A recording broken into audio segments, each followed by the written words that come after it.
చంద్రేశ్వర భూతనాథ్ ఆలయం. ఈ ఆలయం దక్షిణ గోవాలోని మార్గోవ్కు సుమారు 14 కిలోమీటర్ల దూరంలో క్యూపెం తాలూకాలోని పరోడా గ్రామంలో ఉన్న చంద్రనాథ్ కొండపైన సముద్ర మట్టానికి 350 మీటర్ల ఎత్తులో ఉంది. గోవాలోని అత్యంత పురాతన శివాలయాల్లో ఈ ఆలయం కూడా ఒకటి. కొండపైకి వెళ్లడానికి ఘాట్ రోడ్ మార్గంతో పాటు కొండ కింది నుంచి దాదాపు 300కు పైగా గ్రనైట్ రాతి మెట్ల మార్గం కూడా ఉంది. క్రీస్తు శకం 8వ శతాబ్దం వరకు ఈ ప్రాంతాన్ని పాలించిన భోజరాజుల కాలంలో ఈ ఆలయం నిర్మించబడింది. ఈ వంశపు రాజులు చంద్రేశ్వరుణ్ణి తమ కులదైవంగా పూజించేవారు.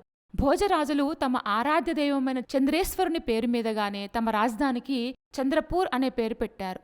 ప్రస్తుతం దీన్ని చందోర్ అని పిలుస్తారు. ఈ ఆలయంలోని ప్రధాన దైవం శివుడు. ఇక్కడ శివుణ్ణి చంద్రునికి అధిపతి అయిన చంద్రేశ్వరుడుగా కొలుస్తారు.